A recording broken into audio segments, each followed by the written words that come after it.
During the Civil War, there were many deadly weapons used by both sides in the conflict. From muskets to rifles, bayonets to cavalry, one type of weapon was feared above all else on the battlefield. And that, my friends, was artillery.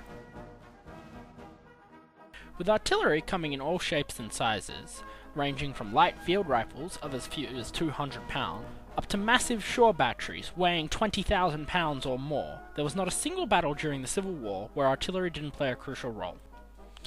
Artillery was so fearsome, even the sight of a mere log that looked like a cannon was enough to deter an attack against a position.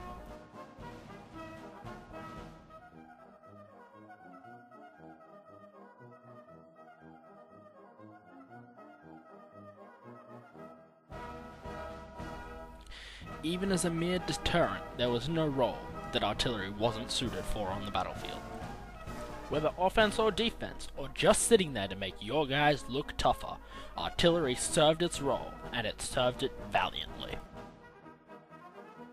But the sight of a single cannon was not likely to deter most men. But luckily, cannons were rarely deployed on their own. Artillery was usually deployed in batteries. For the Confederates, this was usually around 4 guns.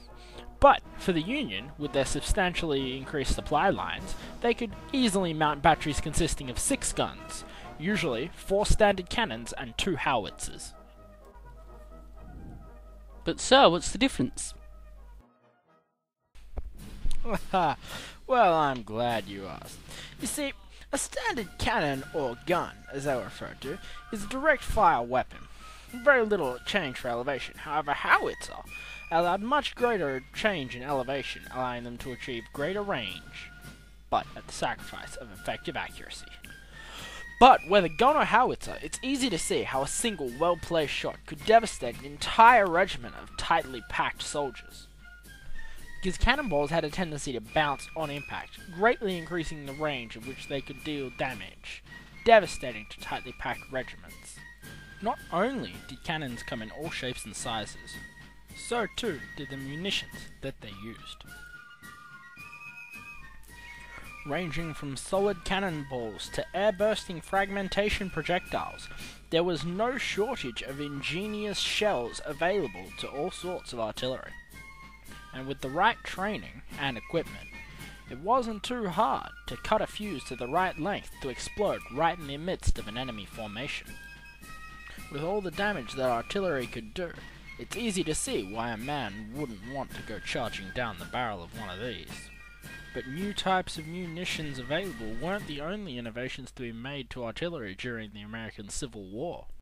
As rifling had proven to greatly increase the accuracy and range of infantry weapons, thus phasing out the older generation smooth-bore muskets, attempts were tried to replicate this on cannons as well. The rifled version of the 100-pound Parrott rifle in tests proved to have an effective range of over 5 miles, compared to the smoothbore variant's range of a little under a mile. With the innovations in technology, this allowed lighter cannons to fire heavier projectiles, further and more accurately than before, greatly increasing their devastating effects.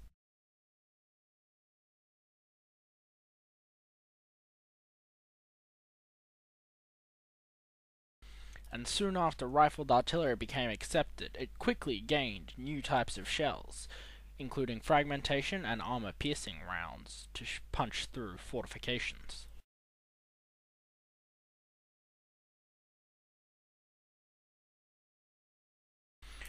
With new innovations in artillery technology, even the walls that were meant to keep the men safe were proven obsolete against their newfound firepower.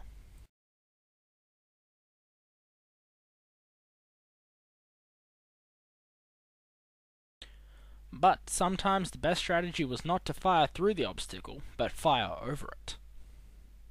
Siege artillery provided a much higher arc of fire over traditional direct fire cannons.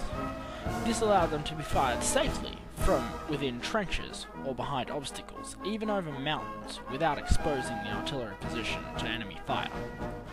And the largest and most well-known of these mortars was the 13-inch siege mortar, the Dictator. Mounted on a Union siege train and used during the siege of Pittsburgh, the mortar itself weighed 17,000 pounds, and and the shells it fired weighed 208 pounds each. Individual fragments from the casing of the shell itself could weigh as much as 10 pounds after it detonated, not to mention it was full of lead and iron balls.